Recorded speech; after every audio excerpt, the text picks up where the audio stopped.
Nobody. I don't care who it is. This is a brotherhood. And if we stand strong together, we can't be denied. If one of us goes down, we have another, and another, and another that's ready to fight. So let's hit this field and bang them, bang them, bang them. Somebody, light me up.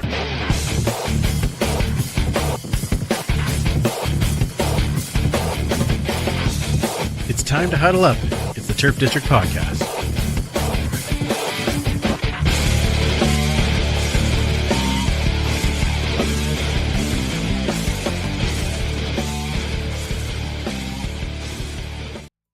Welcome back to the Turf District, where we huddle up to talk all things Edmonton Elks and the CFL. Thank you for joining us, whether you're joining us live on YouTube or possibly on Twitch, or maybe you've downloaded the podcast, or maybe you are listening to us on Edmonton Sports Talk Radio. Thank you so much for taking the time to be with us as we set up this year's Elks. I tell you, it is our favorite part of the year, and with our favorite guests. So first, though, let's have the regular gang, starting with Superfan Mike. How are you, Superfan?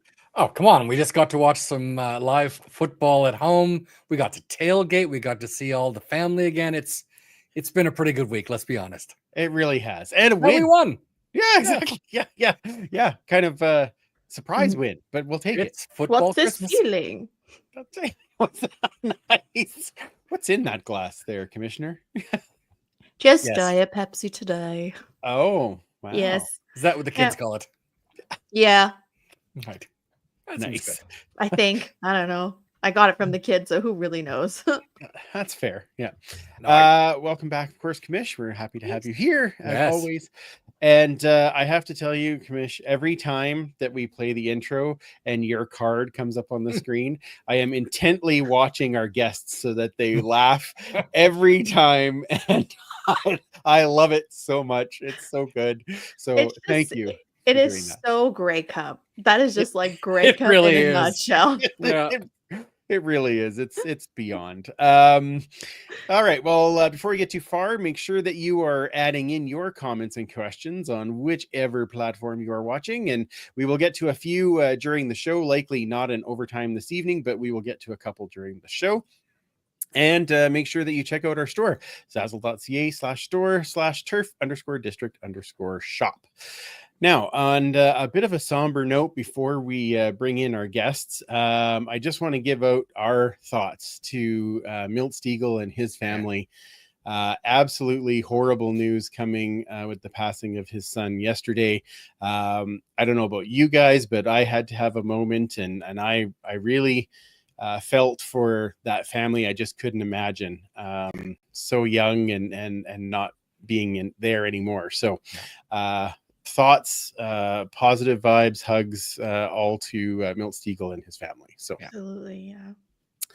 All right, let's get to a few happier things, shall we? It is that time of year, and as tradition would state, each year we have been lucky enough to been joined by a couple of our friends to come in and chat some Edmonton Elks football and preview the season, and then they sometimes come back at the end of the season. They've been pretty good about it, actually. So, all right, let's bring them in. You know them from 880 Ched. It is Morley Scott and Dave Campbell. Welcome, gentlemen. Good to be here. Thanks for having us again. How many years is this now? This is probably about 7 or 8, I think. Yeah, I think so. I think that we've been doing the season preview. Yeah, I'm pretty sure it is. Yeah, I mean, we're this is season 11 for us. I think we started doing the preview probably 3 years in. So I think when I joined, wasn't it? Yeah, I was right in that area. So yeah, it's been a number of years. It's been awesome. A good tradition. An excellent tradition. Nothing like getting together and chatting football and kind of getting Leanne. I was very excited. Hello, Leanne. There we go. There it is. Exactly what we needed. Guys, it was another long off season for us, but I'm sure that you didn't just have to worry about football. So tell us, how was your off season? Let's start with you, Morley. Yeah, it was good. It's long, it's cold, it's dark, it's snowy. It's all that stuff through an Edmonton winter. But no, it was good. Spent a lot of time with the family, going on dog walks, and counting the days off until the football season starts. So yeah, everything's good for me. It is June yet. It is June yet. It is, yes, it is June. Nice. What about you, Dave? What'd you get into? It's never boring, especially with my kids. Noah turned 9. I can't believe I just said that, but it's true. He'll be in grade 4 in September, and my daughter Addison turned 7. She'll be in grade 2 next year. What's exciting is Noah's into community soccer, so first organized soccer for him, and he's loving it. Haven't won many games. We've tied some games, which is very soccer-ish. You can keep score at that age. It's a draw. It's funny, Morley, because you won't be shocked by this, but Noah does keep score. He's as competitive as I am. So everybody, doesn't all the official rules say we don't keep score? It's just for fun, and then everybody there is keeping score in their head while the game's going on. Right? That's right. There are kids that keep score. There are kids that come for the orange slices. I mean, and it's fine. It's perfectly fine. I was on the second half of that when I was playing soccer. Did somebody bring snacks? I'm great. If there's that's right. Happy to be here. If there's some kind of free snack, that's wonderful. Excellent. Well, I'm glad that we have you guys back. We have lots to talk about. Before we get into what the team is going to look like this year, let's just do a quick little recap from last week's game. Woohoo! Game recap.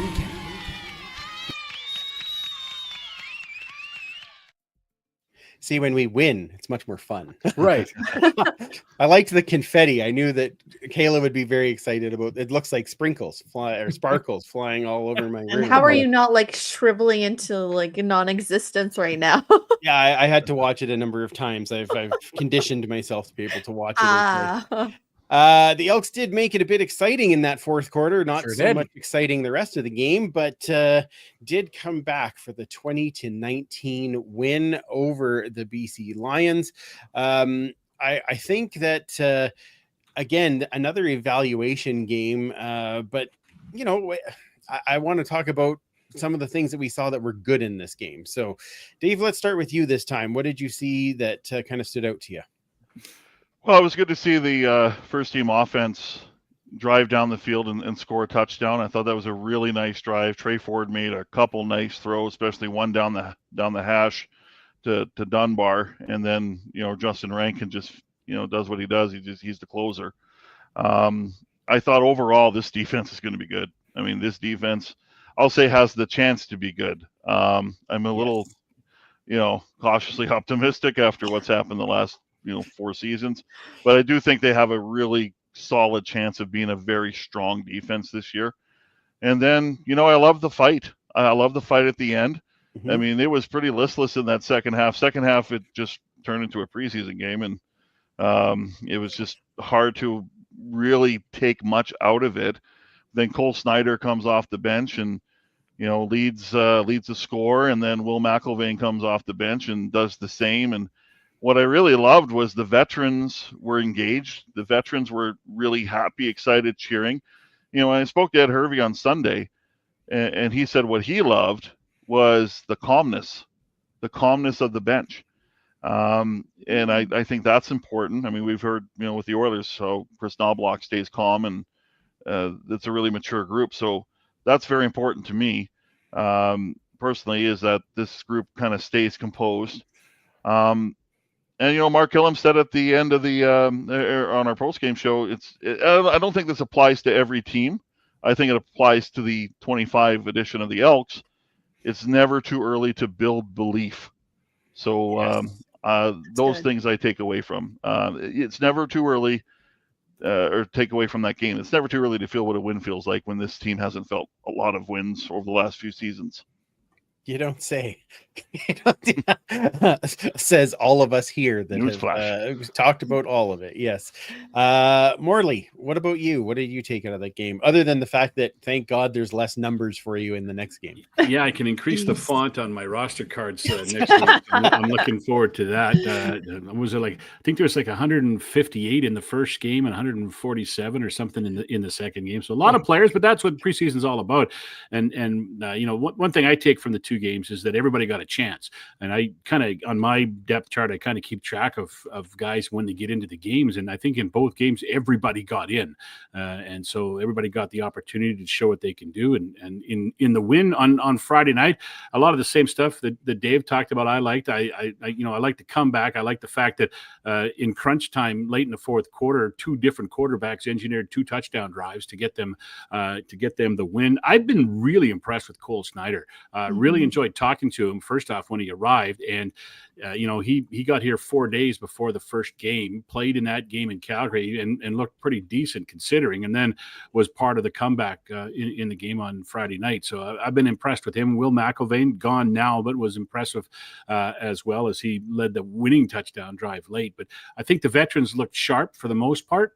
Nobody got hurt, which is, I think, the most important thing, or nobody on the Elks got hurt, I think, which is the most important thing. And things just, it's nice to go into the regular season with the win, even though it doesn't count in the standings, and it wasn't most of the starters playing at the end when they won the game, just to get a winning for them. I mean, I think that's their second preseason win in the last 6 years, something like that. So like since they came out of COVID. So, and it's their first one at home since 2019. So it's been a long time. So it's even, and as Dave said, and Mark Killis, it's never too early to win games, right? Winning's fun.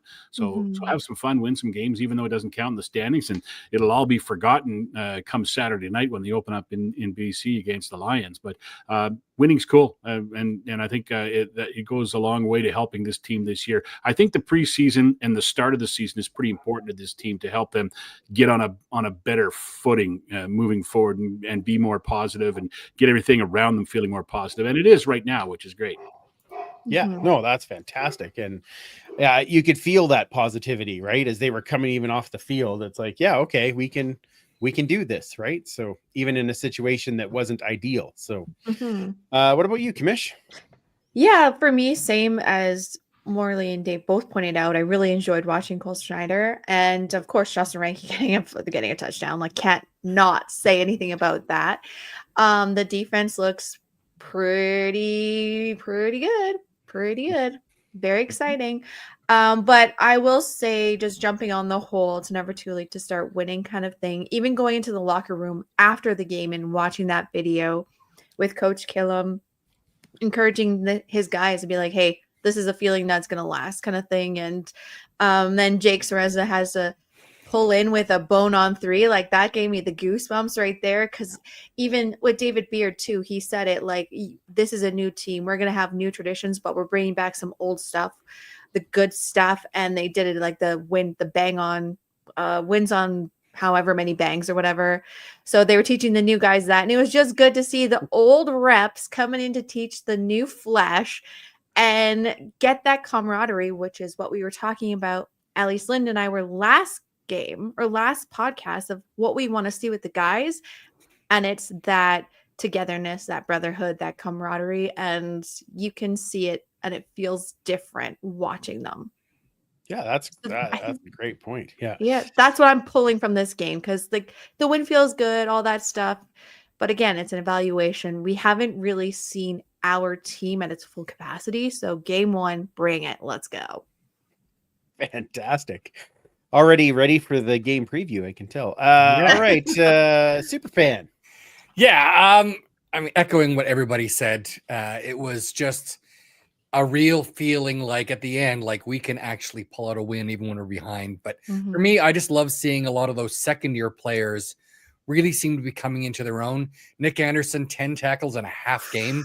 That is not amazing. Even. Yeah. Justin Rankin, 3 carries for 23 yards and a touchdown. Cordell Jackson, 5 tackles, including 2 for a loss.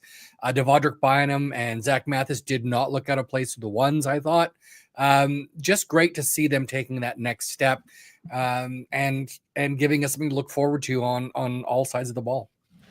Yeah, absolutely. Yeah. And I agree with you, Kayla, where you said that the defense looks like it'll be really good. I think in the first few plays, like that first drive, Rourke, moved them down the field, but then they started to kind of figure out who's going to be where, and it became a little more football scary as a defense. So and it looks like we're going to be inserting Jared Brigman this week, so that makes that front line even more fun and games. So We held them to field goals, right? So yeah, exactly. And I was pretty happy with that. And I last week I had said I was going to be watching the special teams, and a couple of big returns. So that was great to see. And you see some obviously some blocking, but I think they had one big return, but other than that, we were kind of shutting them down. So a couple of penalties here and there, but things that are cleaning up as far as preseason goes. But like you said, Morley, everybody got a shot, and even if it was on teams, it was there, and they look to be another step forward in comparison to what we have seen. So, well, even granted, sorry, that's a low bar, but yeah, it's a bar. Let's just put it that way. Yeah, it might be a dive bar, but it was a bar. It's a bar. Hey, sometimes those dive bars are great, but that's right. Yeah. Going back to the defense, I was watching your interview with Cordell Jackson Morley, and I love what he said about the defense, how it's physical, fast, violent, and they're a unit. Those are a great choice of words, because you can feel that violence a little bit, but it's like that controlled violence. It's what you want. It's that bone mentality again. It was so great. Yeah, get to the line, don't cross the line. Make sure everybody knows when you play Edmonton, it's going to be a physical game for you, and you're going to have to pay the price a little bit. And the ones certainly did that. And the guys, as you mentioned, the numbers, Mike, Cordell Jackson and Nick Anderson, great numbers, but everybody was pretty solid.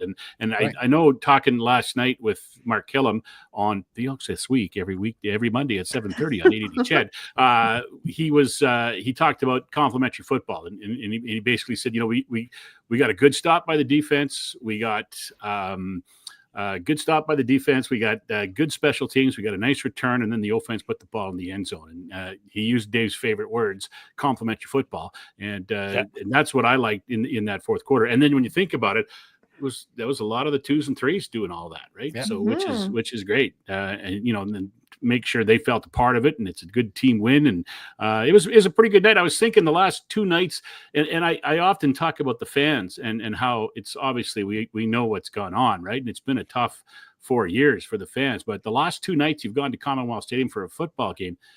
I know last year's last year, but the last 2 nights you've gone, you left pretty happy, right? I mean, the walk off rouge to end the season last year, and then even though it was the 2s and the 3s getting the win, you still got to win, and it was exciting, and it was a comeback, and it's just good vibes around Commonwealth right now, which we haven't had for a long time, and I think it's fantastic. Those 2s and 3s, it just shows we're getting some really good depth as well, which I think is great.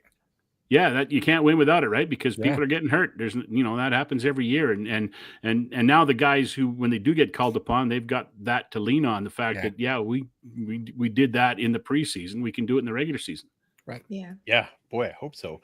Now they did make some coaching decisions a little difficult when it came to Saturday evening, Sunday morning when we found out. So let's talk a little bit, or just run through these cuts really quickly, and then really quickly. There's a lot of names, but I'll get through them, and then we can start setting up for this season. So they released offensive lineman Cole Burdo. Did I say that right? Burdo? Doesn't matter now. Burdo. Defensive lineman Clayton Bradley, defensive lineman Shackle Brown, defensive back Jarrell Cummings, defensive back Demetrius Ford, offensive lineman Wyatt Hansen, offensive lineman Daniel Hosevar, wide receiver Alex Hollins, wide receiver Colby Herford, linebacker Clayton Isbell, wide receiver JJ Lapp. I just want to say it one more time like that. Defensive lineman Quincy Leddett Jr., defensive back Marcus Lewis, defensive lineman Charles Lewis. Defensive lineman Reese Martin, running back Dwayne McBride, linebacker Brock Mogensen, kicker Braden Narvison, defensive back Romeo Nash, offensive lineman Domenico Piazza. Sorry, Mike. There it is. Artavis Pierce, fullback Jacob Plamondon, wide receiver Marcus Rosemay Jacksaint, offensive lineman Grant Smith, wide receiver Jackson Tachinsky, defensive back Rotirius Torrance, and defensive lineman Luke Washington Jr. Then suspended was quarterback William McIlvain because he has gone back to his business down south. And then added to the practice roster was defensive lineman Francis Biemi, wide receiver Jalen Calhoun, offensive lineman Greg Island.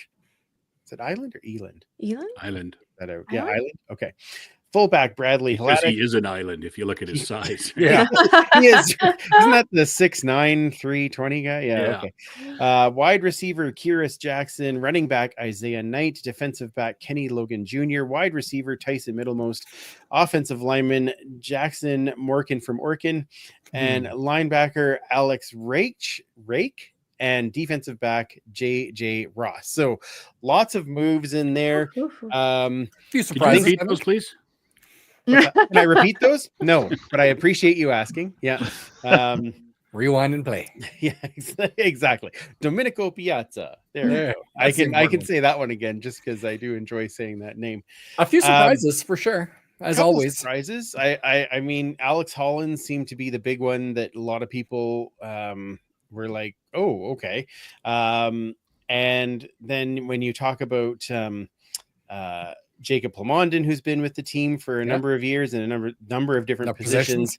Yeah, exactly. Different position every year, different number every year. Marcus Lewis, who has came in kind of as the incumbent on the short side corner. Yeah, was there any other names? Ford? Demetrius Ford, actually, yes, that one did surprise me. And Lap, I thought. Now 3 for 3. Lap did a good job of of proving the point after he got cut, unfortunately. On Burning Twitter. bridges. Not Yeah, good. I was just gonna say, like, just light dear. the match and put it right on the gasoline. I did not. Was it that bad? I did not see anything. He basically said the Elks don't know football, and I'm like, just go away. Oh, Yeah. Oh, And Just leave. that's Just leave. It's not helpful. no Yeah, humility. I see. no, none of that. Do not sit by your phone. Do not sit by your phone. Any of those moves in there that caught you off guard, Dave? Well, obviously, Alex Hollins is at the top of that list, right? I thought he had a pretty good camp overall. He did get hurt, I believe, on the Wednesday, so the final day of camp, the full practice. And it seemed like there was a bit of a setback, maybe with the knee. I don't know how long he would have been hurt for, but Ed Hervey wants to hit the season fast. He doesn't want a lengthy injured list. And if you look at the injury report today, there were 3 names. Yeah. One name in the name escapes me, the fullback out of UBC who won't be here until 26, and then you got Noah Curtis, and then you got Olivier Moembi, who got to hurt his Achilles in camp, and he wants to hit the ground running. And I think this is also a vote of confidence to Benjamin Victor, to Kyrus Jackson, and to Jalen Calhoun, who were consistent all through camp. And I think he likes the hunger of those 3 compared to the veteran, and sometimes he does that, right? And sometimes he sees more value in the younger player that wants it maybe a little bit more over a veteran. I think Marcus Lewis, you could throw that maybe in there as well, although I think with Marcus Lewis, there's health that comes to play here because he's a good player who can't stay healthy. I didn't like his performance in the first quarter in Calgary. I didn't think he was very good at all. And there were more consistent DBs. The ones that they kept, I would say, were more consistent than he was, even in that short time that he played. Plamondon was a surprise just because I just loved the dude so much. Yeah. He's a great community guy. But when I think about his play, I go, okay, I think he's okay. I think he's all right. But is that what you want, right? Yeah. And I think it was a vote of confidence to Bradley Haladic, to be honest with you, even though he's not on active right now. But, they're going young with special teams. If that makes you nervous, maybe it should, but, I understand it. But other than that, I mean, Lapp was good, but didn't think he was better than the 3 that stayed, And I think he got a gift call, to be honest with you, with the forward progress. I think that was a really bad call, to be honest with you. But hey, whatever. It led to a comeback and a win. But that's where I see it right now. What's interesting is that they have 7 linemen on active. Right. Could they DI an American lineman? I'll just throw that out there. Oh, interesting. Mm-hmm. Entirely possible. Mm-hmm. Yeah. And then have another. Oh, okay. Well, that could be. I guess we'll find out on Friday, won't we? Mm-hmm. Well, yay, Friday. What about you, Morley? Any other ones that kind of you were like, whoa, I didn't see that one? Or Yeah, well, the Hollins surprised everybody, I think, just because of the caliber of player he is and kind of the fanfare he had coming into it and what everybody was saying coming into camp. But, and I know Dave talked to Ed Hervey on Sunday, and he basically talked about the depth at that receiver position, and that's what made the move possible. And, when Hollins is healthy, and I don't know how long that'll be, Ed even said maybe he comes back. Who knows? We'll see how those guys do, right? So that kind of caught me off guard. And again, the veterans there's always a veteran or 2 on every team that gets released, and it always it's coming, but it always surprises you when it does. And basically Hollins and Plamond and Lewis were the guys, right? Plamond and he was. Maybe Mark Killam has a different idea of what a special teams player he wants and everything, and that maybe he doesn't fit into the mold that Mark Killam wants on special teams, and that's why I hope they all catch on somewhere. Especially Jacob's a great guy. I really enjoyed talking to him. He's a very funny guy and fun to be around and talk to. So I hope he catches on. And who knows? There's always guys who are let go on cut down day that end up coming back. I mean, Justin Rankin, Marcus Lewis, over the years they have been released and come back and played and been able to be an impact. So, door's not closed on everyone.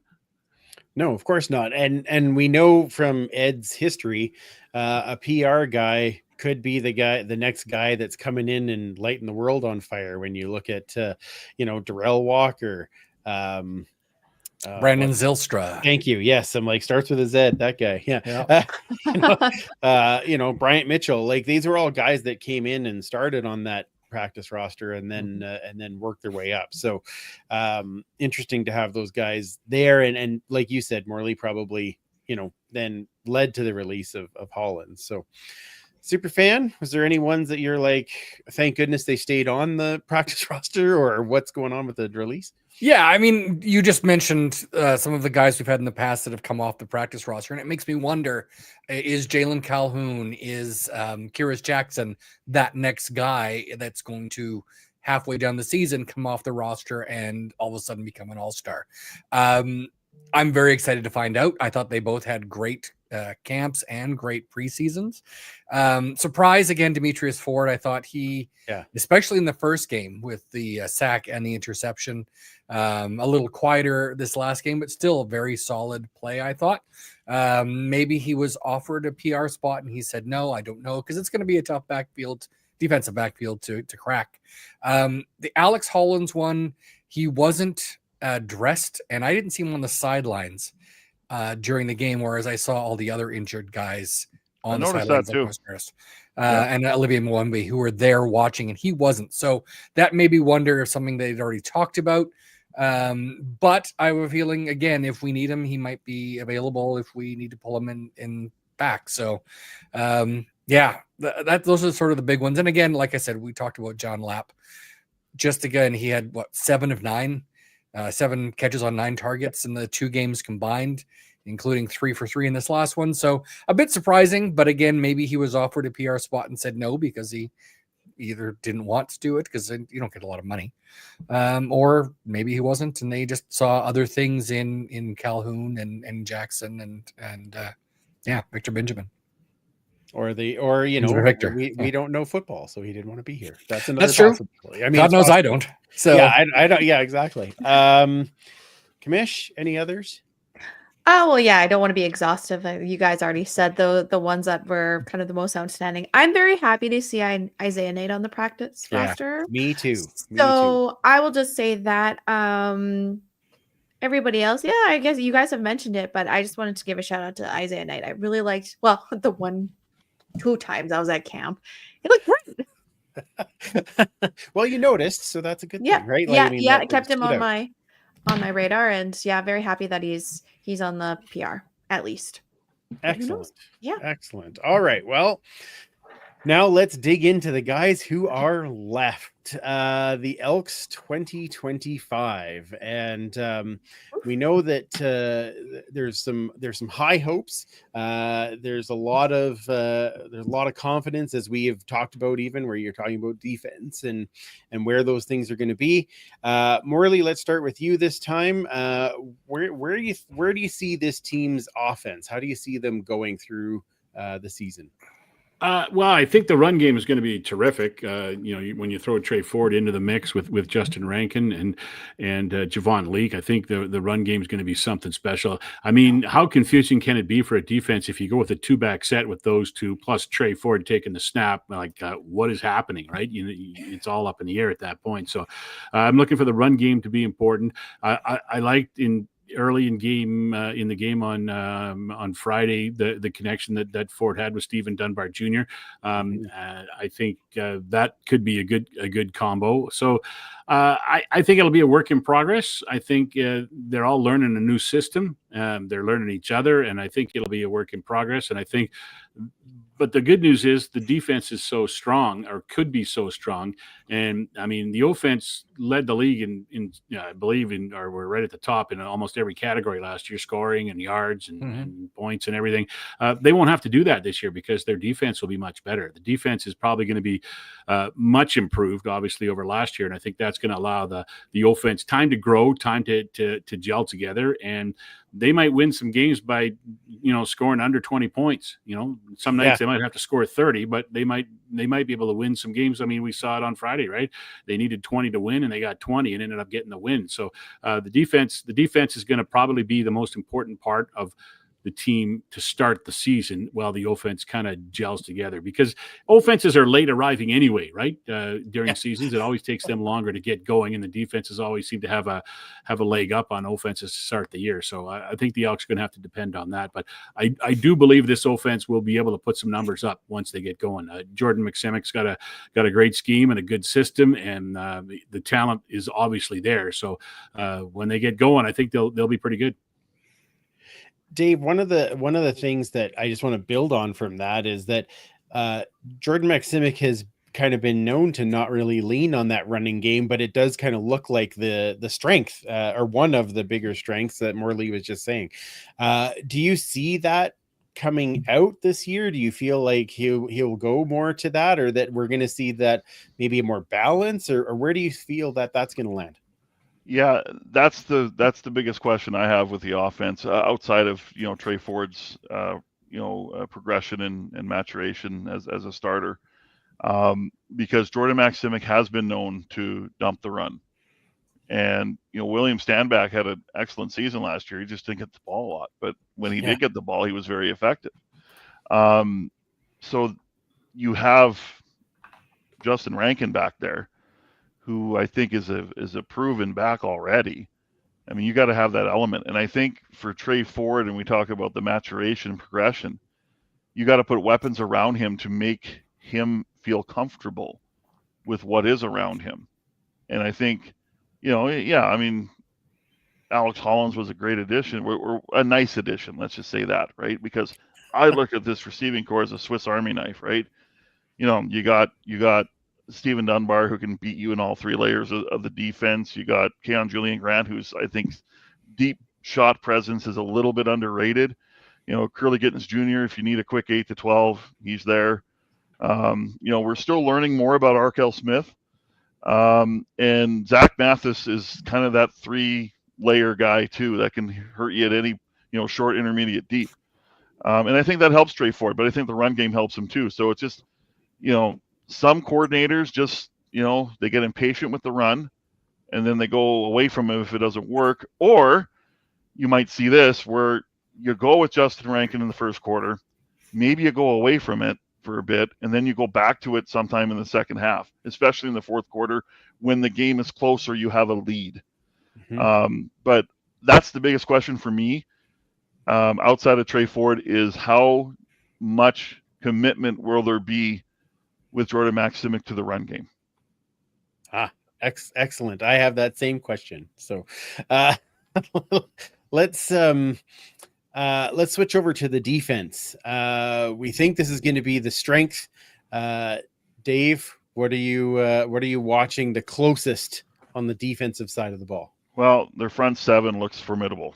I think even now you could say that, right? Even though they're going to, well, I say get used to each other. There's 3/4 of the Argos line with Demetrius Maxey. I mean, I think they're pretty dialed in with Brandon Barlow in the mix too, right? So really, that D line has got it down pretty much. That linebacking core, you got 2 or 3 that have play together 45 and 48. Niles and Nick Anderson. I think Cordell Jackson will see if he can grow into this role, because coordinators are going to go, that is the guy I'm going to test. I'm going to test that Sam linebacker, and I'm going to see if he can handle what we throw at him. The same thing with Bynum, right, at the short corner. So that secondary has a chance to be really efficient as well. And I agree with Morley. Like, they can win games potentially because their defense keeps giving the offense chances, keeps getting the ball back for their offense. And I remember 2014. I mean, they won games. How many games did they win less than 20 points? Even 15, right? And I can see the same sort of things happening here. So that defense looks, honestly, like it is the heart and soul of this team to start, and the reason why this team is going to win some games early. Love it. Ooh, I love it too. I already picked them in fantasy this week. Oh, am I giving away? I'm jumping ahead. Too much. Yeah. Oh, no, I'm giving Kayla all my secrets. Yeah, I don't even know if I'm playing her in fantasy this week. We don't know yet. Morley, you've talked to some of the guys on defense and JC Sherritt. What do you think is that much different in the JC Sherritt system that is going to lend to, obviously getting guys in right positions? I get that, but what do you think that's going to lend to this team getting that much better on that side? Yeah, I know we haven't seen a lot of it yet because they hold a lot of stuff back in the preseason games, obviously. But I think from guys I talk to is they just like the fact that they can make plays in this defense, and it's going to free guys up in certain situations to be able to make plays. And like Cordell Jackson today talking about, there's an opportunity where he plays to get interceptions, to get sacks, to do whatever, because it's a defense that's going to be all over the place. So it's going to be as good as the D line, and the D line's going to be real good, I think. So that's going to help the linebackers. That's going to help the DBs for sure. So it's JC's get the quarterback, right? That's what it's all about. Get the quarterback, or if you can't get him, at least make him run and take away time and space from him. So if they can do that, they'll be successful. And everybody seems to like the system who's playing in it. So that's the first good sign, right? That everybody's happy with what's being put into the playbook, and we'll see obviously more of it. I'm looking forward to seeing more of it and how exotic it can get and how different it is from what we've seen in the 2 preseason games, and especially as we get deeper into the season, as they add things and guys learn the system a little bit more and learn that they can do this or they can do that in certain situations. So looking forward to watching it develop. And I think that's kind of the key, I think, for this team this year, is develop so many new guys from so many different teams and so many different systems, and 3 new coordinators, 3 new playbooks for offense, defense, and special teams. It's going to be a slow boil, I think, this year, but that doesn't mean it has to be a slow start.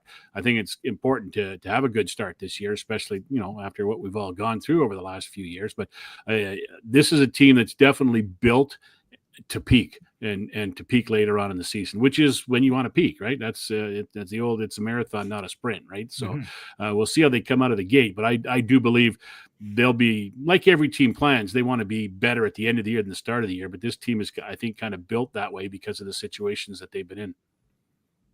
Outstanding. And I hope that is correct. One other area we haven't talked about yet, and I'm very curious your thoughts, Dave. We're going with Vincent Blanchard as our kicker. And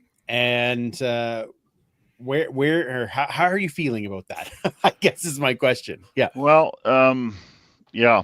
If you're going to be nervous about any area, it's this one. And that's not to say Vincent can't do the job. Right. Here's the thing about the 2 preseason games. You didn't see the kicking game. Not Really, not at all. Yeah. You saw, and Blanchard had all of them. He nailed a 40-yarder, the only field goal attempt in Calgary in that 31-4 loss. He missed the point after, and then he nailed a point after, and then they went for 2 at the end, which didn't convert. Yeah. And then they bring in, they cut Campbell fair, and then they bring in Braden Narvison, who has a great story. I mean, even now, I mean, you want to go to the Elks page on 880 Ched. I mean, listen to Morley's interview. I mean, he's got a great story. So he was brought in to push Blanchard, but then you play the preseason game, and Narvison doesn't play, and there's really no competition. I think this comes down to Mark Killam really likes Vincent Blanchard and believes in him. And Mark Killam has been around some really good kickers in this league. Rene Paredes at the top of the list. Not to say Vince is Rene, but I think the philosophy here is we need to instill the confidence in the young guy because we understand how difficult the position is and how isolated it is. Everyone sees the kicker. It's like the quarterback. Everyone sees when the quarterback, performs well and doesn't. And same with the kicker. So I think they're saying we trust in the talent that he has because he does have a lot of talent. Really, it's between the ears with Vincent Blanchard. He's got to believe he can do it. And if he doesn't, Ed Hervey's got a lot of names on his list that he's willing to call. But I think it's I think it's a position that if I were to be honest, and I ask Ed, which position are you worried about? He'll never really tell you because he has confidence, but I could tell the kicking game is an area where he's, the most concerned about. So we'll see what happens. I mean, he's got a lot of talent, and this is a vote of confidence because they're picking him. We're going to go with you. We're going to instill the confidence in you, but boy, he's got to execute. Yeah, they're going with him, and right now nobody on the practice roster either, right? Like he's the guy now. So yeah, I look at the pedigree for Vincent Blanchard. I mean, he was a good college kicker in his U Sport days, and he's had 2 attempts at field goals, one last season in the regular season game, and one this year in the preseason. He's hit them both. He did miss the point after attempt, and Mark Killam told me last night on the show that he rushed it, and that's something he's got to learn to take his time. Maybe something happened that forced him to rush it. We don't know all the details of it, right? But I mean, he's 2 for 2 in his career in the CFL. So let's worry when he misses something, maybe, right? I mean, and everybody's a rookie at some point, right? Rene Paredes was a rookie once. Sean White was a rookie once. Who knows where this kid's going to go? They do know he's got the leg. He had really good kickoffs. He had good air time, and he was deep on the kickoffs. And I know Mark Killam liked that. So I'm all for giving him a chance because who knows? Maybe you got the next great kicker on your hands. You don't know what you can't find out till you let him try, right? And you give him some time to play. It is unfortunate though that there wasn't much of a kicking game in the preseason for the Elks, but that's just the way the games went. Yeah, and I mean, if all goes south, I mean, there's a guy that's just finishing up an arena league that just could come right back. I mean, if there ever was a chance that somebody would want to just come back, I mean, there's always a possibility. I was texting with Dean this week and found out that he got engaged just recently. So congrats! Oh, good for Dean. And jolly good, yes, right? Exactly, jolly good. But he's my mate. He can come back anytime. No bias there. None at all. Shut up. No. None at all. No. Okay. Paul Reckon needs to shut up. What? Is there any Horace? No, Paul does need to shut up. No, I'm not even going to say what that comment was because it should be on the right side of the screen and not anywhere near it, actually. All right. Is there any other fan questions in there, super fans? It seems to be a lot in there. Other than Paul's. Great. Yeah. Other than Paul's. No.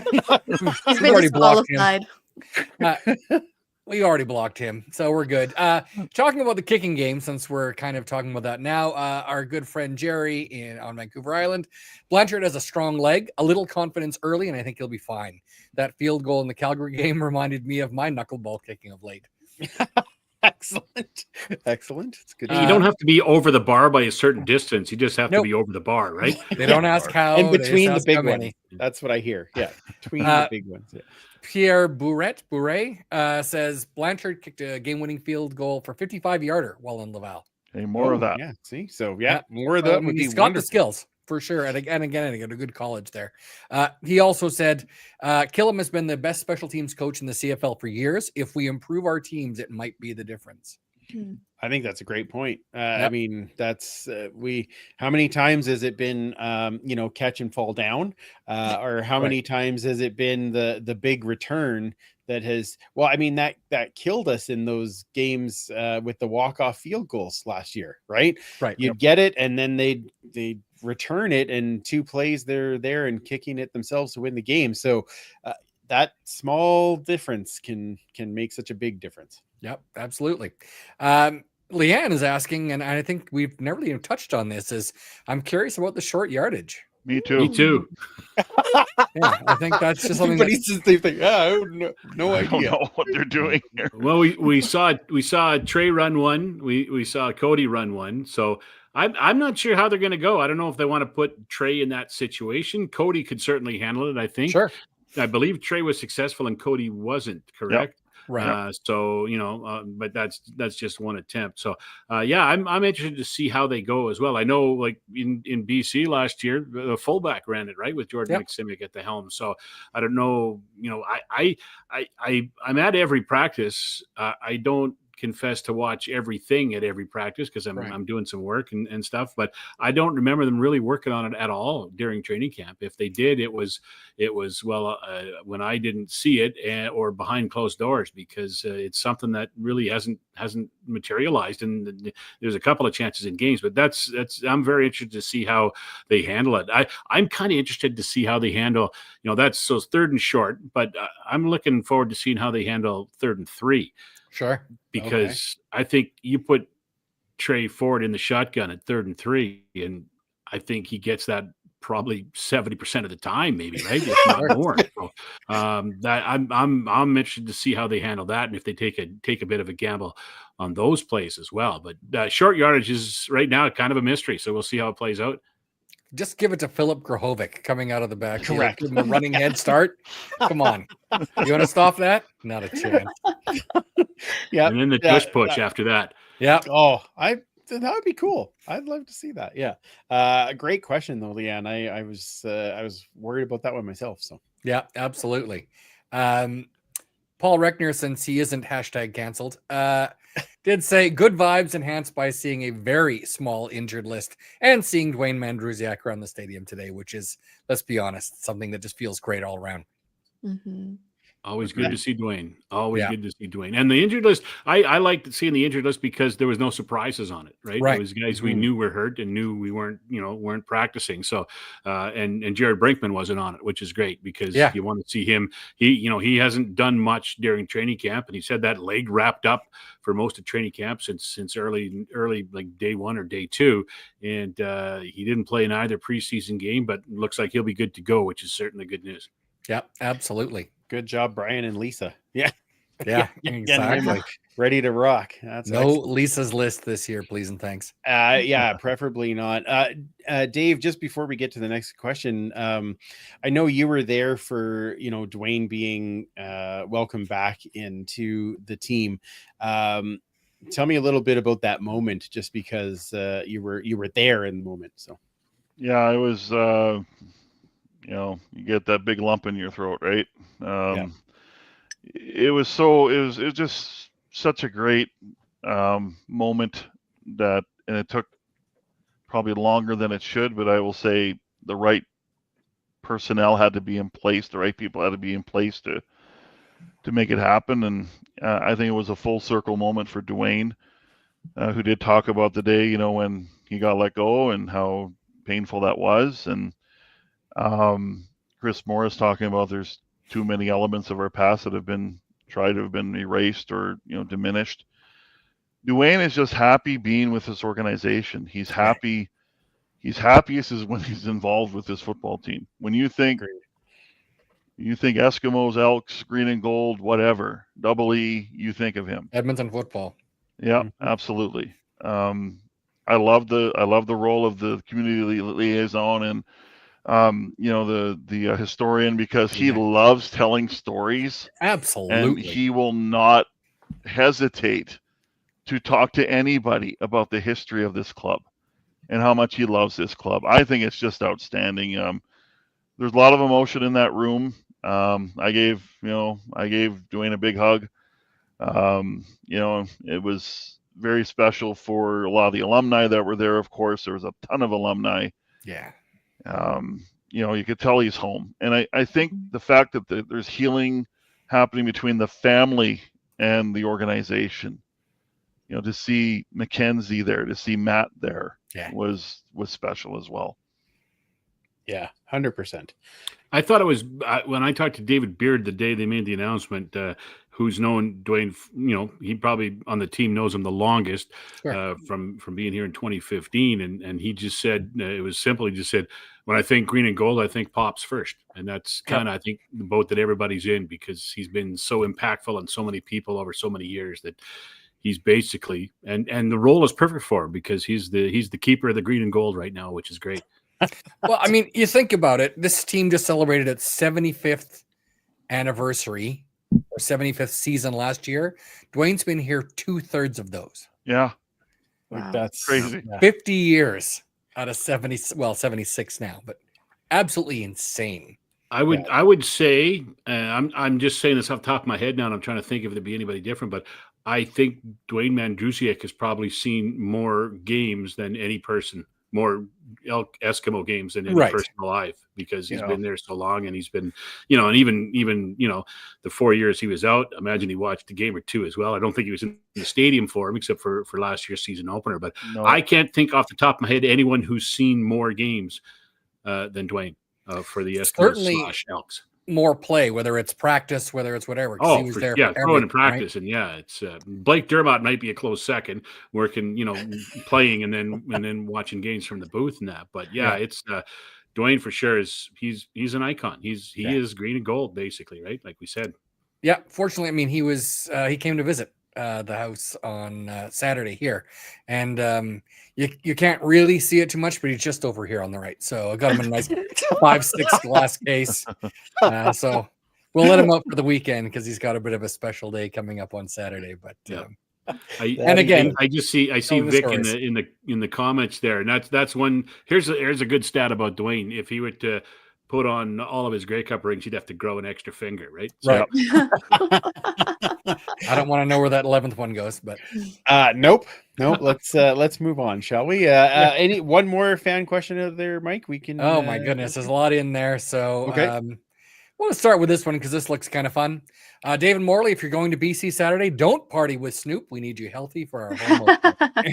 Just glad they're venting the stadium. They can vent the roof stadium. Will definitely be open, right? Yeah, that's what I'm hoping for. Yeah, please open the roof. Yeah, we're pretty fortunate though. We're pretty fortunate. Like, this is 3 of the last 4 years we have seen the opening concert. We saw One Republic and then LL Cool J. We missed Fitty, and now we got the DOGG. So there it is. It's pretty cool.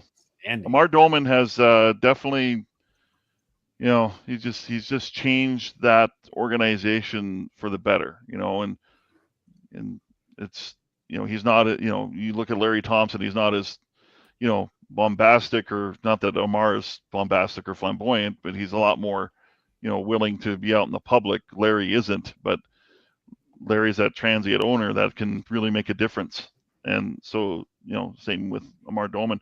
Got good ownership in this league for the most part. So I was listening to a podcast today, Sekeres and Price, I believe it was, and Dolman was on it, and they were talking about what's going to be going on Saturday. And man, it's a party. Like, they got the big street festival going on out in front in Terry Fox Plaza, and the concert starts 2 hours before the game, pretty much, and the party outside starts a couple hours before that. So it should be a great atmosphere.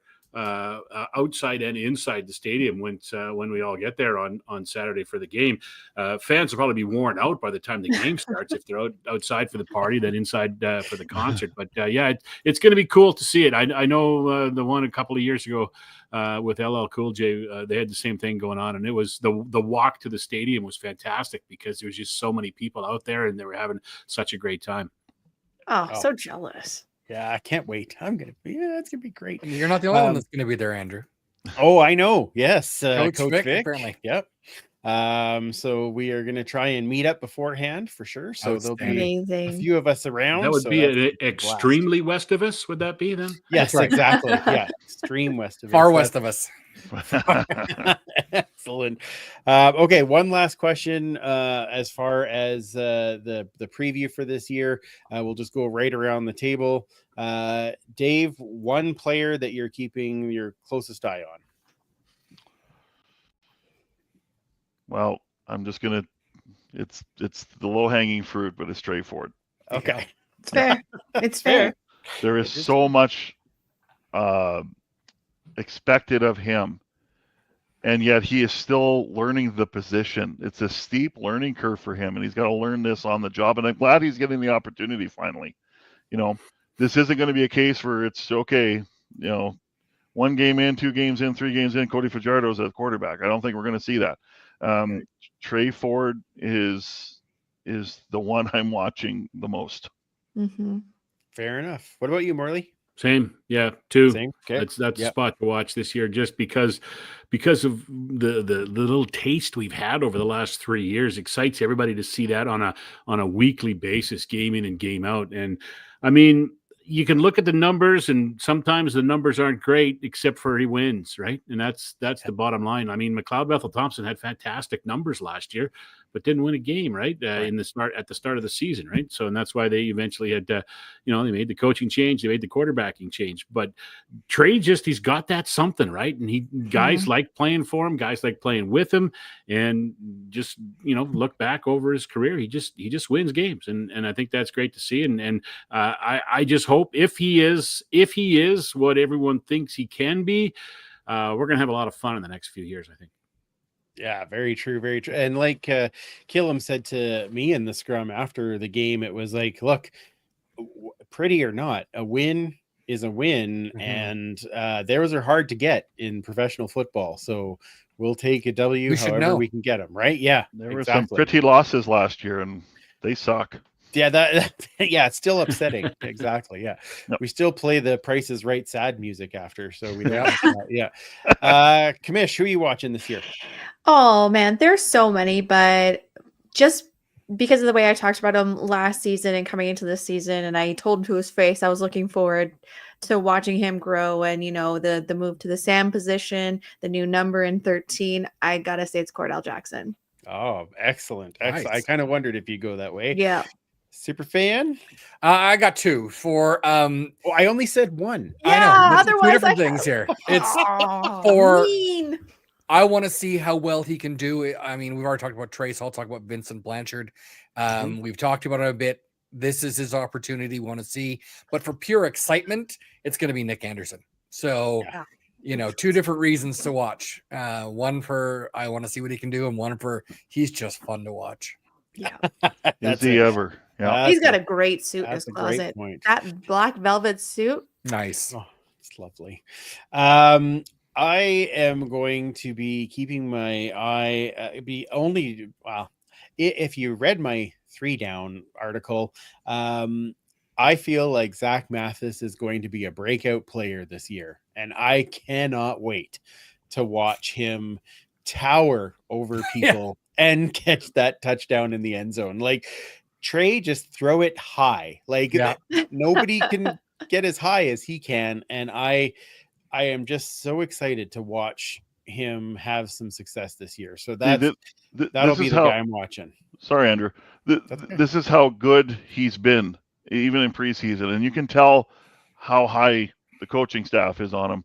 He plays first quarter in Calgary, catches 4 passes for 30 some odd yards. Sit down. You're good. All good. Does the same thing against BC at home. Catches 1 a couple, catch for 14 passes.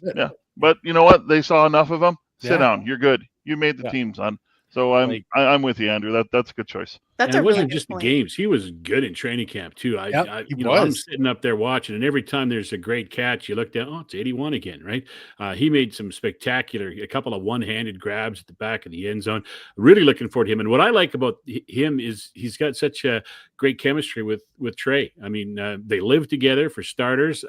They practice a lot together. I know it's weird. I remember talking to Trey after he signed his contract in December or whenever it was. And I said, of all the plays you've made, last year, what's the favorite one? What's the one you remember most? And he said, getting Zach Mathis's first CFL touchdown. That came in the last game of the year. And he wanted to make sure that the kid got one before the offseason came. So yeah, I'm looking, they could be a pretty good tandem. And you're right. Like he's 6'18", right? So, Yeah. I mean, he just goes up and gets stuff, right? And he doesn't even have to jump for half of them. Right. He's got the wingspan and he's lots of potential there. Lots of potential. I'm looking forward to seeing him.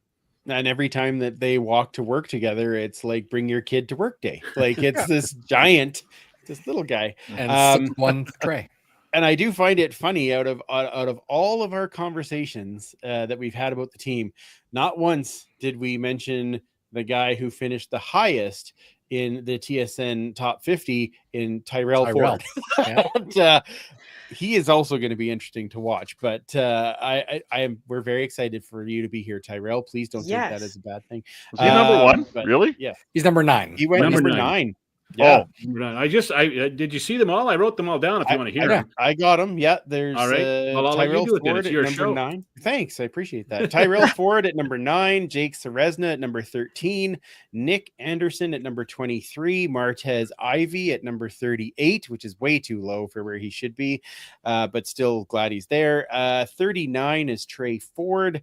Niles Morgan, coincidentally enough, 45, and David Beard at 48. So 7 guys hitting the TSN top 50 before the season starts. 2 offensive linemen, which is fantastic, especially compared to where we've been the last few years.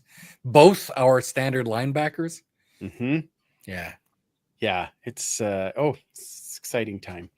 As we get excited and we want to celebrate more, I think it is time to bring in our friend Linda. Yes. Because we know what that means. There she is. There's Linda. And if Linda's here, then that means that can only mean one thing. It is time for First Down This Beer. First Down This Beer.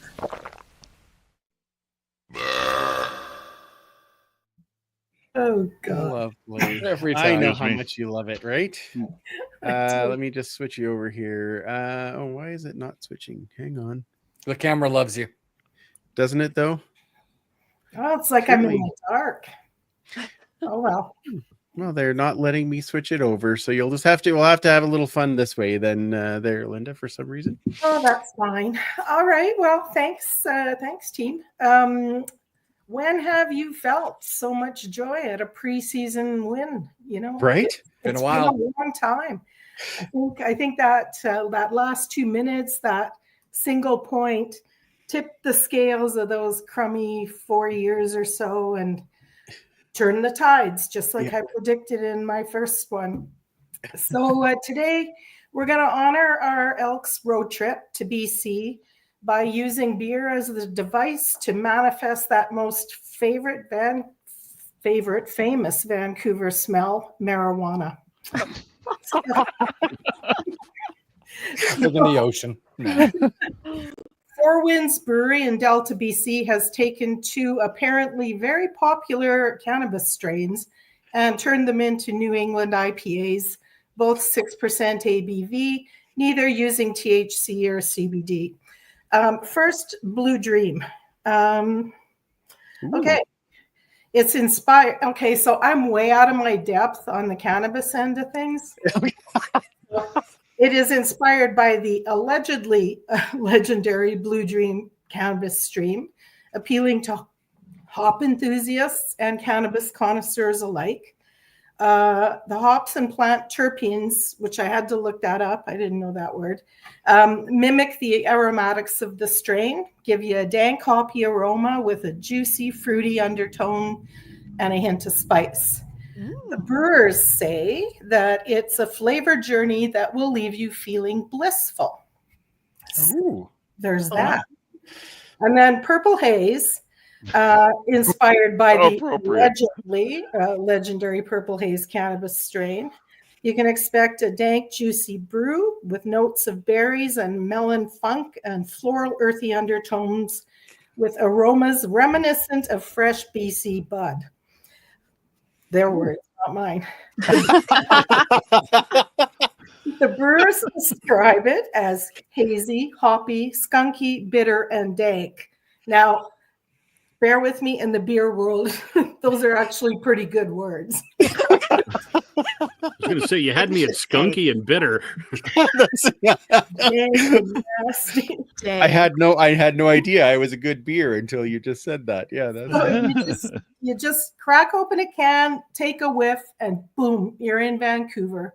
You're inside BC Place with Snoop, and you're in the venue with the lowest toilets I've seen anywhere in the world.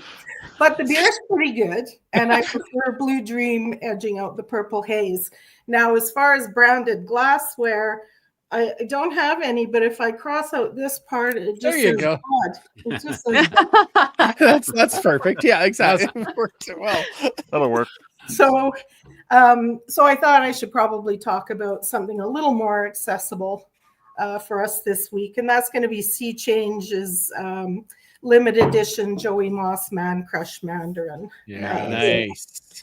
So last year, Sea Change brought this out for the Oilers playoff run. Oh. It's a mimosa-like nice beauty, 4% ABV. And of course, it's got the label of Joey singing the national anthem. It's light, crisp. It's something they brew all year long, but it's just wrapped for the playoffs.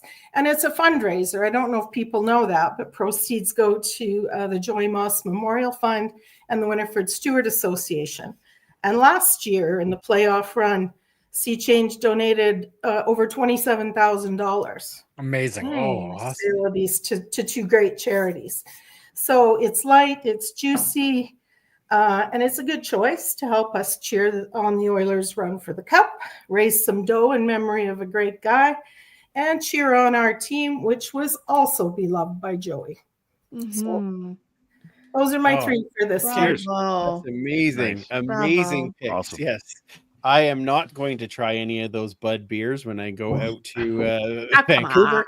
No, YOLO. Come on, Andrew. Yeah, probably not. But I will be. They sounded very hoppy. Funky. Yeah, funky. Yeah. Skunky and bitter, I think, are the words you're looking for. Oh, right. Yeah. Paul was helping. He did say terpene is right after 12. So always a helpful guy. I'll bust your chops tomorrow, Paul. I feel like when you were looking up that word, it was kind of like when I was trying to read some of the names that were released. Yep. It's like, is that what I think it's terpene? All right. The 13th player released is what? Terpene. Number 12. The terpene man. Oh my! Well, thank you. Dank Juicy Brew should be the title of the podcast. That's perfect. Yeah, I like that.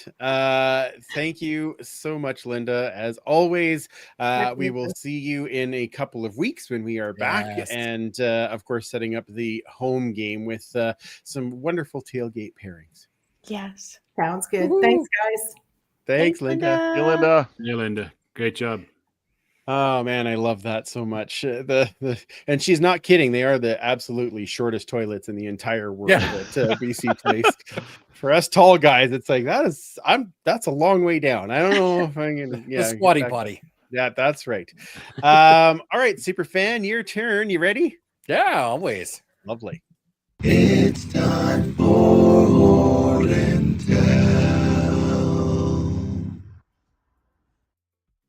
All right. I did the short one this week because it's a long one.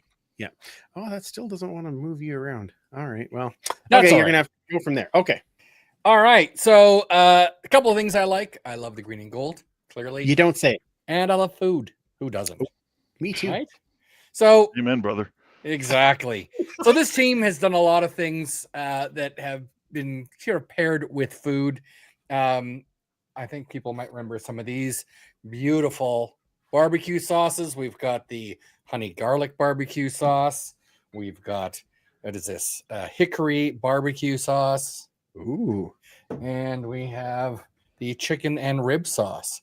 These came out, I think, 2017. As well, a couple of hot sauces. There's a lovely habanero. And we got here. Ooh. I'm not even sure what that is, but I'm sure it's delicious and not at all expired. Is there a best before date on any of those? Oh yeah, absolutely, and long expired, so I won't be trying them. But wanted to keep them. I think a lot of people remember from about 2016, the team also partnered with Post Cereal to make some cereal stuff. I think Andrew might have a little something to refresh everyone's memories. Absolutely. Mike Riley, quarterback for the Edmonton Eskimos, and I'm on a Post cereal box. It's really cool. I mean, when I was growing up as a kid, I would see athletes on cereal boxes, and I was like, I want to be like that, and hopefully some kids are going to see my box and think the same thing. Yeah, absolutely. Let's see what it is. Okay, you got my boy Biggie on here too, and Biggie's always too slow to catch me, so this is perfect. Well, I love playing BC because I used to play for them. It's close to home. I got an old college teammate that plays for BC, so they know they're going to get my best every time, and hopefully we're going to throw for a ton of yards on them. Well, for me, it starts with a great breakfast, and if a rookie messes up, it's usually a free breakfast. So that's how I start my day, and then head over to the stadium and get ready for some football. My superpower is my strength, and it comes directly from my beard. You know what? We toss a touchdown, we always give it this, a little pump fake, maybe bring the crowd noise up. Come on, baby, let's go. And it starts right here. All right, well, that's it. I'm super excited to be on the box. I know my mom's gonna love it. She's super excited. She loves this cereal. So go out and check it out, and thank you, Post.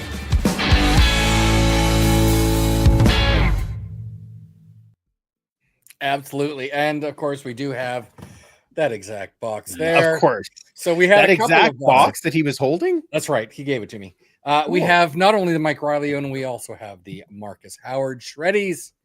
And then a little while later, we had the number 2. Oh, yes. I remember that one, which was fantastic. Another Who was great wearing man. number 2 when that came out? Who could it have been? I don't know. Oh, it's not behind you anymore. Okay, no idea they made James Franklin Shreddies. Yeah, Oh, pish. I did see someone wearing a Franklin jersey, though. that's awesome. It wasn't Andrew, and he didn't steal them. It was not Andrew. No. But someone was wearing it. Exactly. Co-op in 2016, 2017 also had some great stuff. Here's a bag from some Mike's Gridiron Garlic and Parmesan. Also some Riley's Quarterback Snack. Sorry, And what is that? so these were chips. These are chip bags. Oh. Quarterback Snack and the Oh. Gridiron Garlic and Parmesan. So a couple of different snack varieties.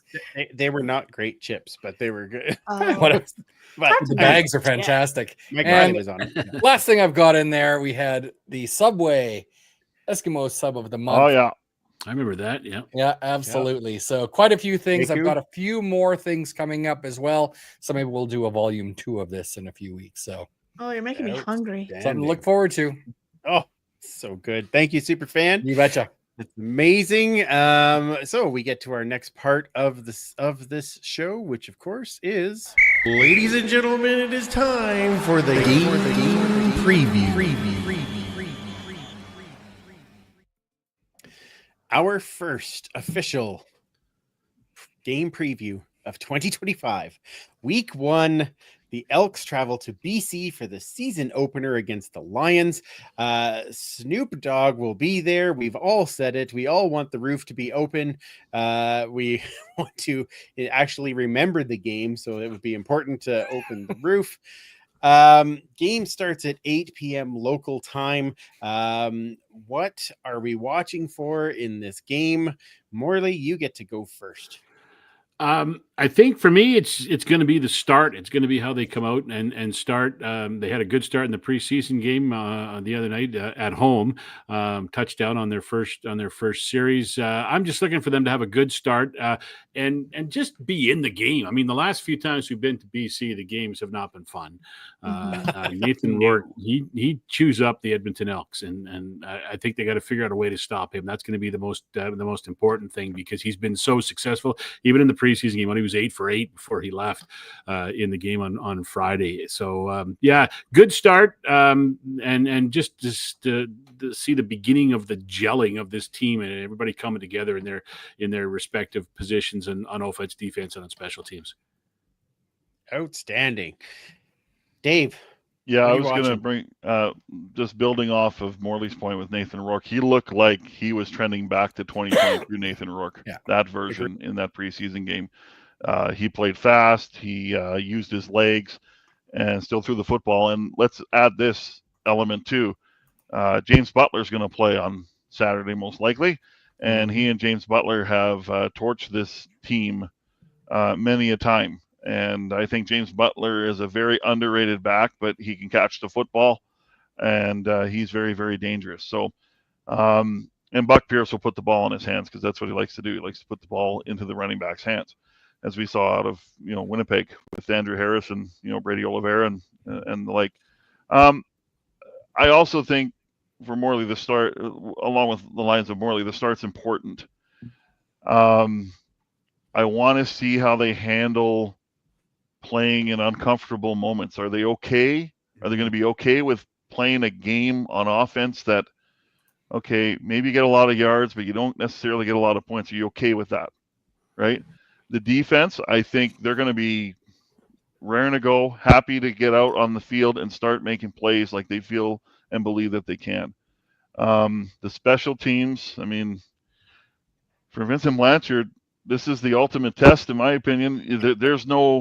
There's going to be no win, nothing. You're inside. Just kick the ball through the two posts, please. But for me, it's just, can they maintain that composure throughout the game for 60 minutes? Because I think they're going to have the conditioning to handle the game, because they're in great shape, because they're not taxed, because training camp didn't do that to them. I just want to see if they have that maturity and that composure throughout this game to play in the uncomfortable moments of the game. Oh, I like that. Commissioner, what about you? Well, Dave, you took the word right out of my mouth, because I had it written: composure. I want to see what this team is going to bring, because now they're all together. They're playing that 60 minutes of football. This isn't trading this person and this person. No. Now your starters are going to come in. What are you going to do under pressure? Under an environment that is not something that you're used to, inside, all those elements, like the fans are going to be roaring. They're amped up, high as a kite. Like they, right? Like it is going to be exactly. So it's going to be, how can you, if a situation calls for it, where if you're down, how can you come back while remaining together, keeping those penalties down, keeping together, keeping that composure, being an elite football team that you can be? I know it's only game one, but what are you going to reflect? Are you going to reflect the old team, or are you going to reflect the team that we think you are in 2025? What is that composure going to look like? Oof, wow. Some powerful words from the commissioner. Super fan. Yeah, I mean, we've all kind of talked about it. Nathan Rourke seems to play some of his best games against us. I remember his big coming out in 2021 when they crushed us 43-10. Next time they faced us, it was 46-14 in 2022. Like, he's a very special talent. And I think last year really didn't showcase that. He came in, worked on an offense that was not geared towards him. This year, it is geared toward them. So it's going to be our defense versus their offense for a large part of it. And especially, I want to see our front seven or front six, I guess, versus that offensive line and Rourke, to see exactly if we can make him a little uncomfortable, to see if we can maybe make him have to hurry his throws or have to throw balls away and take advantage of that. It's not going to be an easy test when you go into BC. We've seen a lot of losses there, but I think that this team could be up for it. This is going to be a very special defense, and hopefully the BC Lions haven't quite got their offense fine-tuned as much as they'd like yet. So this is an opportunity, and I want to see everybody grab it by the horns and take advantage. Mm-hmm. Awesome. Grab it by the paws, maybe. Yeah, there you go. Yeah. By the whiskers. By the I like that too. Mike, I asked you earlier today just because I was trying to find this stat, and it looks to be like it's been what did we figure out? 58? No, 67 was the 58. last time. So that's 58 years, right? Yeah. Thanks to good friend since, Chris Sinclair on this one. Yeah, since we have had 2 Canadian quarterbacks starting Ooh. in the game against each other. So Wow. interesting quarterback duel that I think we'll all be keeping an eye on for sure. But one of the things that I'm going to be watching, and you kind of mentioned this already, Dave, but how are the coaches on the sidelines helping that team? Where are the coachable moments? Where are the moments where, like you said, it is uncomfortable, and how do they keep the team calm? How do they find a way to work through some of the adversity that is going to likely happen because it's a football game? And how do they coach the guys so that they can stay on the up level and not feel like, oh, here we go again? So I'm really going to be watching to see how that plays out. Obviously, much like you guys have said, we want to see them, perform on the field, and we want to see them do well. But I think if we have learned nothing over the past 3 years, it's the coaching on the sidelines and the demeanor that you go into the game with is just as important as how you execute on the field. And that's what I want to be watching for. And I'm very confident that Killam will bring a side that makes that much better. So I'm excited for that. So that's what I'm. Absolutely. Yes, absolutely. First week means we get back to PickEms. Oh, here we go. You get a point, and you get a point, and you get a point. It's PickEm. It's PickEm. I thought that was probably a great song to put in for that. There it is. We will have a prep bot, whatever prop bet. One of those go on. There we go. I got the right one. So throw your prop bets into the chat. We will pick one after we get to the other games. We have 3 games to pick before ours starts. Starting on Thursday night, our first Thursday night football game, where Ottawa is in Saskatchewan. A great game to start off the season, I feel, with the way these teams are at. Let's do some pick 'em. Dave, who are you picking? Well, it's a tough one to start. Yeah, it is. Their Riders are at home. I think there's a little bit of bad taste in their mouth from losing in the West Final. I really feel it's going to be the Riders that come out on top. Be a close game, but I think the Riders will win this one. Yeah, that's fair. Morley? Sask, I think they're going to be a pretty good team this year. They brought back most of their key players through free agency. They've added a couple of guys. If Trevor Harris stays healthy, Sask is going to be a really good team this year, I think. So maybe the team to beat in the West. So I will take Sask on opening night, although it should be close. I like Ottawa this year too. They're going to be good as well. I agree. Commissioner? We're on the same page, Morley, Sask, because I also think that the Riders, provided that Trevor stays healthy, will be top of the West. That's a phrase we're going to hear a lot about Saskatchewan this year. If Trevor stays healthy, they're going to be good. Don't we hear that every year? No. Last year, I was like, I felt like this year was Saskatchewan's going to be a force to be reckoned with. And freaking Winnipeg is still sticking around, I'm telling you. Fair enough. Mike? Home team. Okay, it's back. Paul's here, so you know. Yeah, exactly. I just realized I need my piece of paper here so that I can keep track of all these, because this is part of our fun and games, as we actually So, Mike, you went. We're all home team so far. Yeah. Okay. Yep. I'm gonna make that the sweep then, and I'll There we go go. with Saskatchewan as well. As much as that hurts my soul, I will absolutely pick them for this one. Because I just think it's them at home first game of the season, but I feel like Ottawa is going to keep it very, very close. So They're gonna be fun to watch. Yep, I agree. Next one, Toronto visiting Montreal. I was getting ahead of myself there. Morley, who do you got in this one? I'm going Montreal. Toronto, I don't think Montreal will win it so much as Toronto will lose it. I'm wondering what the Argos are doing this year with their roster. They cut a lot of vets on cut down day. They've over the last 2 years, it has to catch up to them this year. I think, we thought a year ago that they lost so many players, they won't be any good. Then they win the Grey Cup. They lost a lot of players again this year in free agency and through the season. And then they cut 3 veterans, pretty good veterans, I think, on cut down day. So I'm wondering what Toronto's going to do this year and how well they're going to play. But I think they're going to lose on week one. I'm taking Montreal. Awesome. Commissioner. Montreal. Wow. That was just to the point. Or I have all mine pre-selected. So. Excellent. Okay. Michael. Home team. Oh.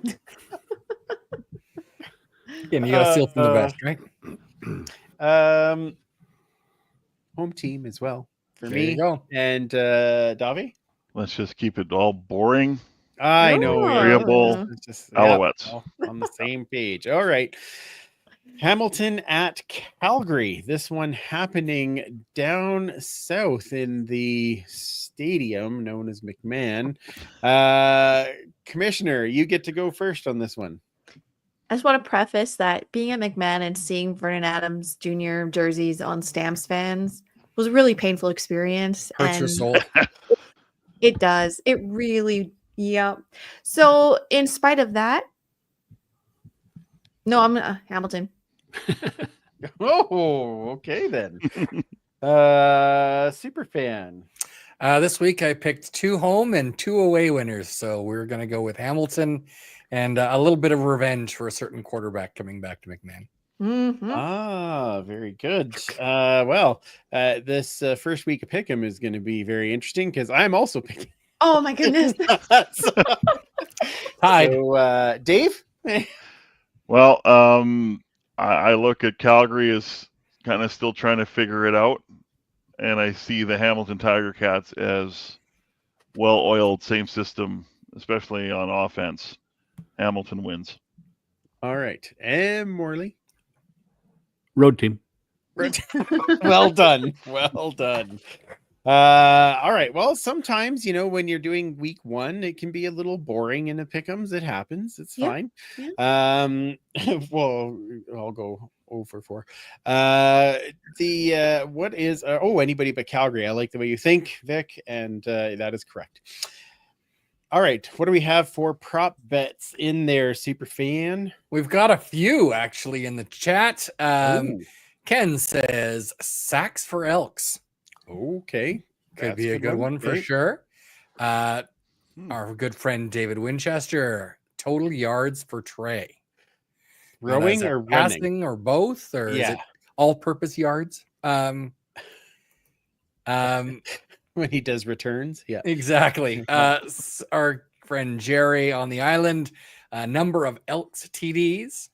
Oh my. We had 2 people. Pierre says number of tackles for Nick Anderson. So does Jerry. Oh my. Okay. Which is going to be a tough one for sure. That is a tough one. Yeah. And lastly, from our good friend Leanne, prep bet, number of minutes the game is delayed due to Snoop-induced air quality advisory. And as Jerry says, the roof is on fire. Literally, yeah. It's very good. That's very good. All right. Morley, we'll give you the honor this week of picking which of those prop bets would you like us to go with? I'm going to go, thank you, and I'm going to go Trey Ford total yards. I assume that's passing and running. Love So passing and rushing. Passing yards. and running. Oh God, combined. you guys So- are really kicking me in the ass first thing. All Total, right. total combined pass and rush yards for Trey Ford. It is June yet. Do we need to pick an over under? Is that Yes. I'm gonna pick a line and then we're gonna do over under. So total passing and running. Okay. Let's do we'll kind of go easy to start, I guess, but let's go 299 and a half Oh, Oh, Wow. total. some groaning there? I don't get it. Wow. Oh, I had to think about that one a little bit, but that's what we're gonna do is 299 and a half for a total of both. Mike, you get to pick first. oh, such a tough one because in my head I said 300. Uh-huh. So, I mean, that's over. But I figured he'd get like 40, 45 yards on the ground, and then the 255 through the air. So Yeah. if that's 300 and you're 299.5, I guess I'm over. All right then. Okay, good. Dave. Under. Under. Oh, interesting. All right. 296 yards. There you go. There you go. Morley. I'm going to go over just because I think Trey's kind of had the shackles on him in the game he played, and at camp you don't run a And ton vanilla. out of that. So I think he's gonna blow the carbon out and do a little bit more running than we expect. oh man. So Okay. I'm gonna go over. All right, Commissioner. Oh man. Hmm. I'm glad I picked a good number. To You make me did. think You about it. really. Yeah, Oh. good. Well, you go first. Just let me have like 20 more seconds. Fine. I will go just under. Just under is where I think he will end up. I think there'll be a lot more running by Mr. Rankin is what Mr. my Leak, guess is. Mr. Rankin. Yep, and I feel like he's gonna. I saw that pass that he made to Stephen Dunbar when he was basically in triple coverage and nailed him with it and had him catch it. I think Trey has taken a step in that passing game. I'm excited to see where he puts that ball. Yeah. I think I agree. I think. Oh, I'm just gonna say under. I don't want to give an explanation because Because you're I don't guessing. want to. Because my Uh, brain is just going to be like brrrr, go down a rabbit hole we don't. Under, over, under, Join over, me, under, over. sister. This is fun. All right. Well, The That's chat a- is split as well. is We've it got okay? 4 people That's picking the rough. over and 2 picking the under. Well, then that means that I was a good hope prop it's bet, over. so that's good. I hope it's over too. I want to be wrong, but I don't care as long as it's a W at the end. That's fair. Yeah, exactly. Everyone yeah. stays healthy. We walk out of there with a win. Everything else doesn't matter as much. It's just the fun part. Yeah. Absolutely. Okay. Oh, that's all a right, great now- question. Trey's highest total has been in the past. No clue. I just totally guessed. Not even I don't even have a. Yeah, I just totally made it up. 335 against Toronto. Yeah. Oh, is that right? Somewhere in Throwing, that yeah, range? it was his best Passing, yeah. game throwing. What was it, 325? I think you said, Dave, right? Something like that. 325, 335. Yeah. Okay. So Mhm. yeah. Well, Plus I is guess running, we'll see. so. Yep. Now, as also is tradition when it is week 1 Here we go. of the season, it is time to bring back an honored tradition here at the Turf District podcast, and that is the reading of "'Twas the Night Before Football." But this year, a little bit of a twist in that I have asked one silky smooth Dave Campbell to read "'Twas the Night Before Christmas" to us. Before football. Let's "'Twas the Night Before Football." Let's set the mood here, Dave. Pull up a chair and get cozy. It is time for a turfside chat. Twitter. Amazing. I've put the fire on in the back Hot for in you, here. Dave, Oh, so that fire. you can so that Amazing. you can we're all cozy. We're ready for a bedtime story. I'll tell you, first of all, this was an honor that you asked me. I'm a little nervous, but I've gone through this several times. So here we go, boys and girls. 'Twas the night before football, all across this great nation. CFL is returning to the fans' jubilation. We've waited till June, and all across this country, fans want to see passing and tackles and puntry. Fans come in all sizes, some young, some old, and they all wear their colors, green, red, black, or gold. They've been waiting since winter, saying, is it June yet? Now the camps are all over, and the rosters are all set. Young quarterback Alexander, he brings in great form. But can the Owls win without all the horns? Watch out, Ottawa. Gino is in town. Fans should be pumped for more of Drew Brown. The champs will have targets. That's Dinwiddie's shtick. If only they had someone who wasn't so ick. More Bo, they say. And now they have Lawler. Can the defense support for the Ticats' new baller? The Grey Cup in Winnipeg. The Bombers should be hot, but are they a dynasty? Nope, they are not. Sask's second-year coach, Mace, hopes they can gel in the province that's easier to draw than to spell. VA goes to Calgary. Dave is now the boss. Craig's now around. So continued chaos? Rourke looks to bounce back. Money White is a pro. Make sure that roof's open for that Snoop Doggy show. It's trade time in Elks land. He's sure to be a thriller under all the guidance of new head coach Killa. The line with Serezna and Brinkman is heaven. There'll be lots of pressure from this great front seven. 10 starting Canadians and improved O-line. We might as well start the Ed Hervey shine. Every fan is a flutter. Every stadium done up. Every team is just hoping to win the Grey Cup. Each team starts out even. Each team has a chance. Each D to prevent. Each O to advance. The season goes quick. Let's all try to remember the effort starts now, so you play in November. So it's time. Hurry, fast. Grab a drink and a snack. It's the CFL season, baby. Football is back. Let's go. Well done, Silky Smooth. That was amazing. That was an amazing. I had a lot of fun writing that one this year, and it's funny because a little peek behind the curtain here, I had lost the write-up completely, and I'm messaging Mike like I can't find it. I don't know how. I have to do this from scratch, and so Mike found an old one, and I had to listen to it enough times to write the regular parts, and then I just had to fill in the team parts. But I added in a few extras just for fun and games. But thank you, Dave. I really appreciate you reading that. Yeah, nicely done. We'll keep trying to get some fun and games with this every year, but it is football season. We love it, and I'm so happy that it's back. It just makes us so happy.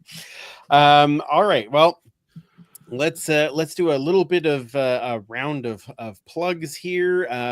Dave, where does everybody find you to follow all of your football knowledge? On the Twit X. It is Dave_Ched. I'll remind everyone of the Elks page at 880ched.com. The Elks page is there with some write-ups and also lots of audio content as well. We're going to be filling up our YouTube page as well soon with some preview videos and some fun stuff as well. So there you go. Outstanding. I can't wait for that stuff.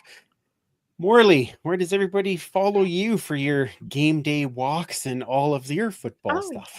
Morley_Scott on the Tweety box and on Instagram. And shameless plug time for Antler Up, which will return this week. I'm sitting down tomorrow actually with Royce Metier. He'll be guest number one. So that'll come out either day before the game or game day this weekend. You can hear me weekday mornings on This Morning with Stacey Brotzel on 880 Ched. And of course, Dave and I with all the games for you all season long. So looking forward to getting it rolling this weekend and having some fun this football season. And quickly, it's a milestone year for Morley and I. This is our 15th season calling games together. That is amazing. Oh, that's awesome. That's awesome. Congrats, guys. Thank you. And Thank you. best team in the business. Yes, sir. Absolutely love listening to everything you guys do. You So clearly didn't hear the preseason games. Oh, we watched it all. Yeah. Oh, yeah. Did you sound like you wanted preseason to end? Yes, we did. Yeah, yeah. I was. It's always exciting. It doesn't matter how it. I just like listening to you guys.